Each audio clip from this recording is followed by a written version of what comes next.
একটা ছোট্ট সবুজে ঘেরা গ্রাম ছিল। এক আশ্চর্য ফলের বাগান।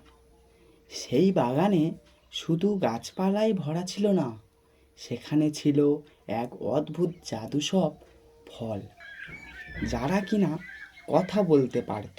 সেই জঙ্গলে প্রধান বাসিন্দা ছিলেন আপেল, লেবু, কলা, স্ট্রবেরি, তরমুজ, আনারস, আম আর জাম।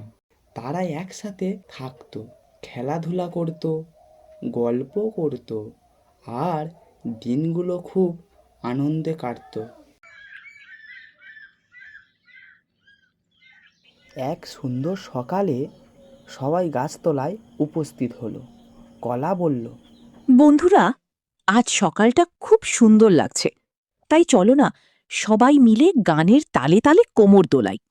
হাসি, আনন্দ আর মজার মুহূর্তে ভরে উঠুক আমাদের এই সকালটা। সবাই খুশি হয়ে রাজি হয়ে গেল। আমরা সব ফল বন্ধু ভাই, হাসি খুশি দিন কাটাই, মিষ্টি টক আর রঙিন রূপ একসাথে থাকি, এটাই সুখ। কেউ বড় কেউ ছোট ভাই, তবু আমরা একসাথে লাই, হাত ধরা করি নাচি গাই, বন্ধুত্বেই শক্তি পাই। একদিন দুপুরবেলা যখন হালকা বাতাস বইছিল, তখন হঠাৎ করে একটা কথা কাটাকাটি শুরু হলো। আমার মতো সুন্দর আর কেউ নেই, তাই আমিই সবার সেরা। না, আমি ফলের রাজা, সবাই আমাকে সবচেয়ে বেশি পছন্দ করে। আমি তোমাদের মতো না, আমার গায়ে প্রচুর কাঁটাওয়ালা পাতা আছে, যার মাধ্যমে আমি আমার দেহকে অতি সহজে রক্ষা করতে পারি। তোমরা কি পারো? কিছুই পারো না। তোমরা এমন করছো যেন তোমরাই শুধু গুরুত্বপূর্ণ, আমাকে ছাড়া তো কোনো খাবারের স্বাদই আসে না।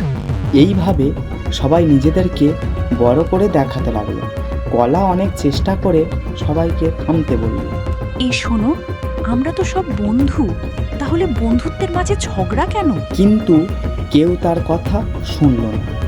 বাজে লোকেদের সাথে ঝগড়া করে করে আমার মুখ ব্যথা হয়ে গেছে। আমি এই বাগান ছেড়ে চলে যাচ্ছি। এখানে কেউ আমার গুরুত্ব বোঝে না, কেউ না। আমিও থাকবো না, আমি অন্য জায়গায় গিয়ে রাজা হব। আমি শক্তিশালী, আমি একাই বাঁচতে পারবো, আমিও চলে যাচ্ছি। এক এক করে তারা সবাই আলাদা হয়ে যেতে শুরু করল। বাগানটা ধীরে ধীরে ফাঁকা হয়ে গেল। আমি ফলের রাজা, আমি যেখানেই যাব সবাই আমাকে মাথায় তুলে নেবে। আমি সবাইকে দেখিয়ে দেব আসল দাম কাকে বলে। আমি সবচেয়ে সুন্দর, তবুও কেউ আমার কদর করে না। ওই আমটা নিজেকে কি ভাবে? যেখানে যাব সবাই শুধু আমাকেই ভালোবাসবে। আমি এত বড়, তবু কেউ আমাকে বড় করে দেখে না। আমি না থাকলে বুঝবে আসল শক্তি কি।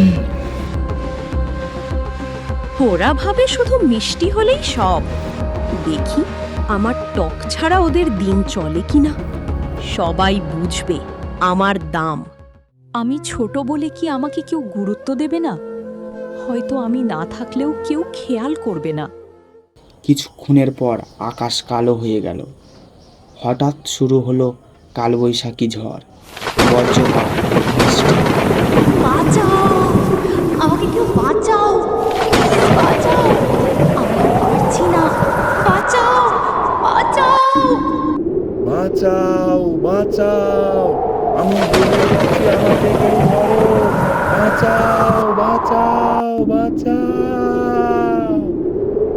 বাঁচাও, আমাকে কেউ বাঁচাও, প্লিজ বাঁচাও, আমি আর পারছি না, বাঁচাও, বাঁচাও। আমি গড়িয়ে যাচ্ছি, আমাকে কেউ ধরো, বাঁচাও। এই ঝড় আমাকে ভেঙে দিয়েছে, আমি উঠতে পারছি না। কেউ কি শুনতে পাচ্ছ? কেউ সাহায্য করো, আমাকে একটু সাহায্য করো, আমি উঠতে পারছি না। আমি জানতাম এই অহংকার, এই হিংসা আমাদের ভেঙে দেবে। তো বন্ধুরা, এই গল্প থেকে আমরা শিখলাম একসাথে থাকলে যে কোনো সমস্যাকে সমাধানে সহজ করা সম্ভব।